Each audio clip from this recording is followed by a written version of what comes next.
እሺ ፋሚሊ ዛሬም እንደተለመደው አሪፍ የሆነ ቪዲዮ ይዤላችሁ መጥቻለሁ። ይህ ቪዲዮ የሚያተኩረው ጋምብል ስናደርግ በምን አይነት መንገድ አድርገን እንዴት ትርፋማ መሆን እንችላለን የሚሉትን ነው የማሳያችሁ። እንዴት ትርፋማ ልንሆን እንችላለን፣ እንዴት ብቁ ሆነን እዚህ ፕላትፎርም ላይ በጋምብል ብቻ ሳንከስር አሪፍ ትርፍ ልናገኝ እንችላለን የሚለውን የማሳያችሁ።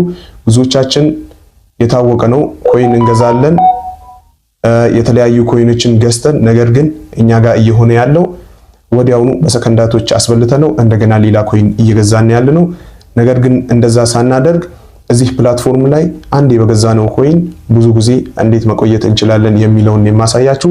እነዚህን 7 የጋምብል ቴክኒኮች ከተጠቀማችሁና በተለይ ደግሞ 7ኛዋን ሁል ጊዜ ክሊር ካሽ አርጋችሁ የምትገቡ ከሆነ እዚህ ፕላትፎርም ላይ አሪፍ ጋምብለር መሆን ትችላላችሁ።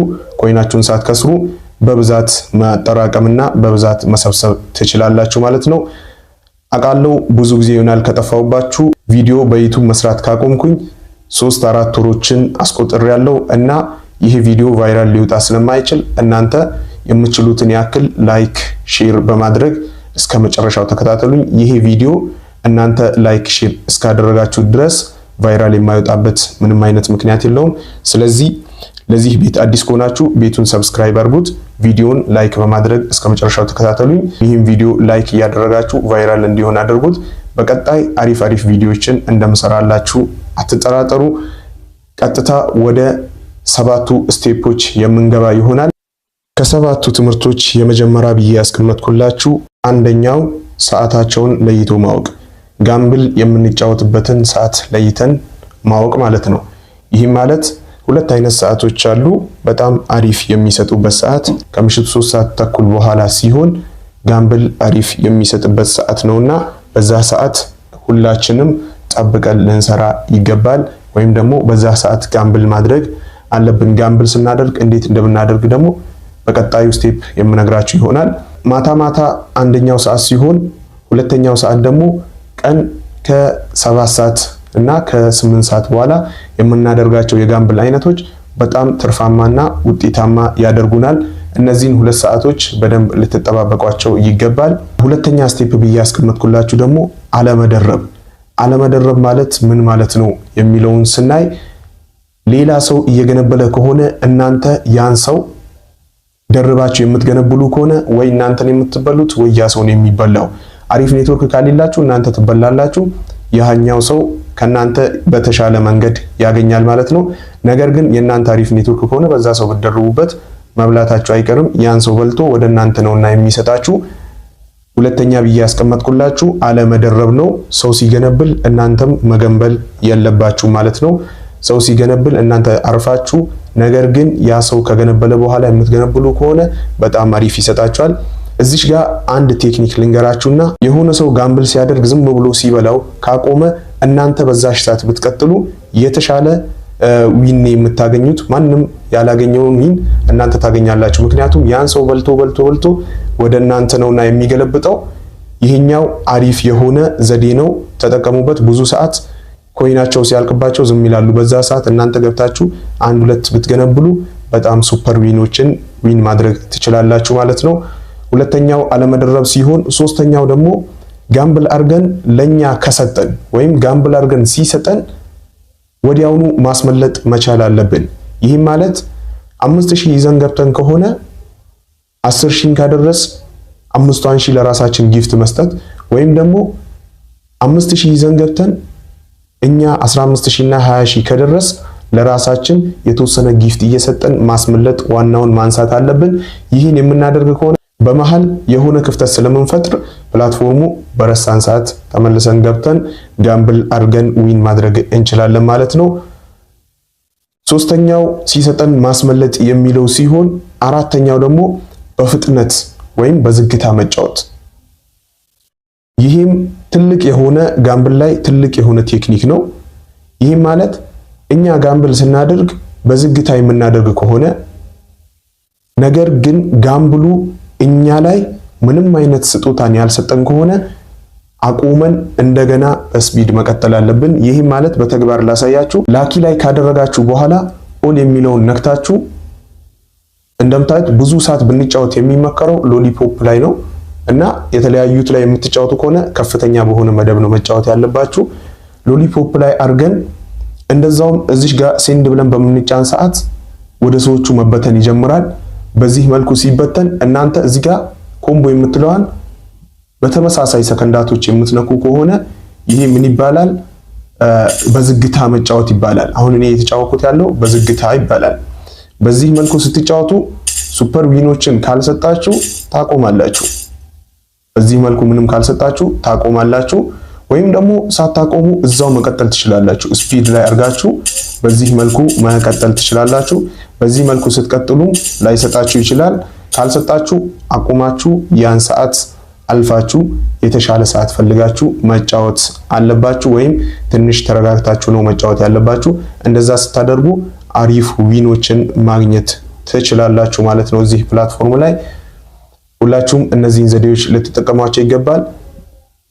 እና አራተኛ ብዬ ያስቀመጥኩላችሁ በዝግታ ወይም በፍጥነት መጠቀም የሚለውን ነው፣ ወይም መጫወት የሚለውን ነው ያስቀመጥኩላችሁ። አምስተኛ ላይ ሲሆን ደግሞ በአንድ አልሰጥ ካለ ከፍ አድርገን መጫወት። በአንድ አልሰጥ ካለ ከፍ አድርገን መጫወት። ይህ ማለት ይህንንም በተግባር ላሳያችሁ። እንደዛው ሎሊፖፕ ላይ አድርጋችሁ እዚህ ጋር ኦን ላይ ካደረጋችሁ በኋላ ከታች እንደምታዩት እዚህ ጋር እንደምታዩት አንድ ቁጥር ነው ያለችው። እሷ ጋር ቀስቷን እንነካና ወደ 10 ወደ 33 መቀየር አለብን ማለት ነው። ማሳደግ ማለት ይሄን ነው። እዚህ ጋር ካሉት ቁጥሮች አንዳቸው ላይ ከፍተኛው ላይ እናደርግና ለምሳሌ 10 ቁጥር ላይ አድርገን ጋምብል ማድረግ። በዚህ ሰዓት የዊን አይነት ማየት እንችላለን።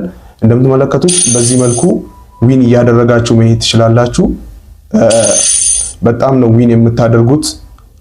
ነገር ግን በዝግታ ወይም ደግሞ እናንተ መጠቀም ያለባችሁ በስፒድ ነው፣ ምንም ነገር ላይ ቢሆን ማለት ነው። ነገር ግን ኔትወርካችሁ አሪፍ ካልሆነ ምንም ላይሰጣችሁ ስለሚችል እዚህ ዊን ላይ ልታገኙ አችሉ ማለት ነው። እንደዚሁም በ10 በ15 ወይም እንደዛውም በ10 በ33 የምታደርጉ ከሆነ ምንም አይነት ዊን ልታገኙ ስለማችሉ የጋምብል አይነቱን እየቀያየራችሁ ነው መጫወት ያለባችሁ። እዚህ ፕላትፎርም ላይ በአንድ አልሰጥም ካለ ከ1 ወደ 10 ከ10 ወደ 33 ከ33 ደግሞ ወደ 77 ከፍ እያደረጋችሁ መሄድ ይኖርባችኋል። የዛን ሰዓት አሪፍ ዊኖችን ማግኘት ትችላላችሁ ማለት ነው። ስድስተኛው ላይ ደግሞ የማስቀምጥላችሁና አሪፍ ዊን ታደርጉበታላችሁ ብዬ ያሰብኩት ሰው ነጥሎ መጫወት። ይሄ ማለት ኔትወርክ ያላቸውና የሌላቸውን ሰዎች የምትለዩበትና እንደዛውም ብዙ ሳትከስሩ ብዙ የምታተርፉበት ነገር ቢኖር ሰው ነጥሎ መጫወት። ሰው ነጥሎ መጫወት ሲባል ራሳችሁም ላይ ሊሆን ይችላል። ብቻችሁ ላይ መጫወት ትልቅ የሆነ አድቫንቴጅ አለው እናንተ ዊን ለማድረግ። እንደዛውም ራሳችሁ ላይ አሪፍ ኔትወርክ የለኝም ካላችሁ ካለው ከ25 ሰው አንዱን በመምረጥ እነሱ ላይ ጋምብል ብታደርጉ፣ ነገር ግን ጋምብል ስታደርጉ ደግሞ እዛ ጋር እናንተ ማድረግ ያለባችሁ በ10 በ33 ከፍ አድርጋችሁ ነው እንጂ በአንድ አይደለም።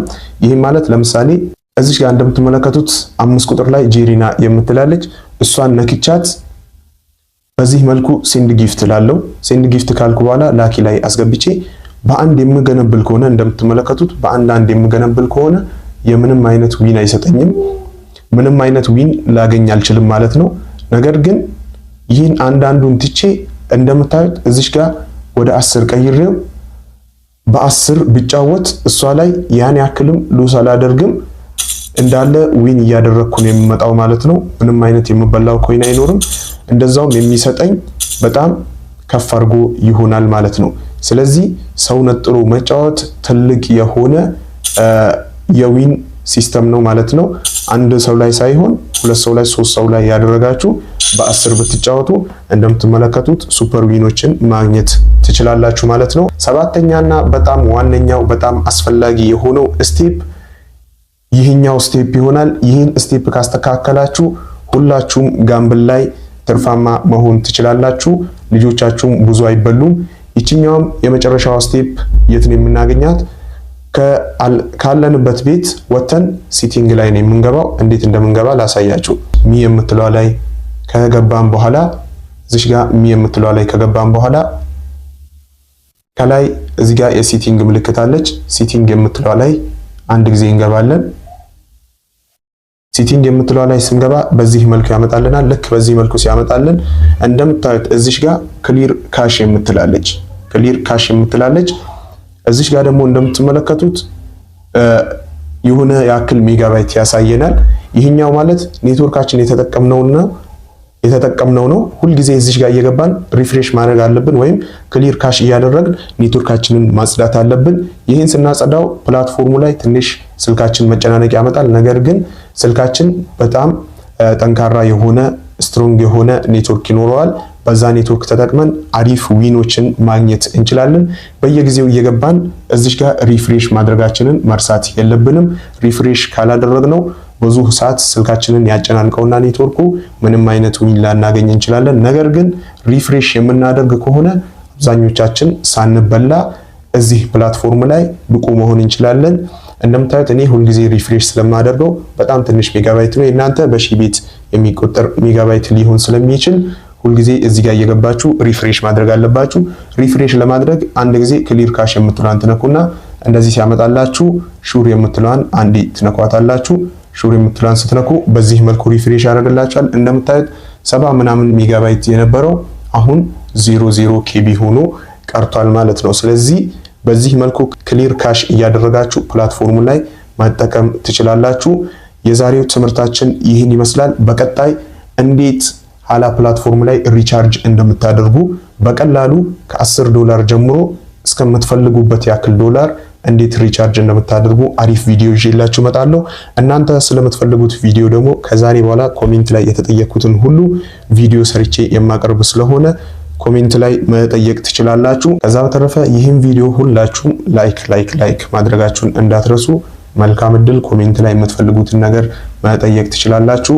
በቀጣይ ቪዲዮ እስክንገናኝ መልካም ቆይታ ይሁንላችሁ። ቻው።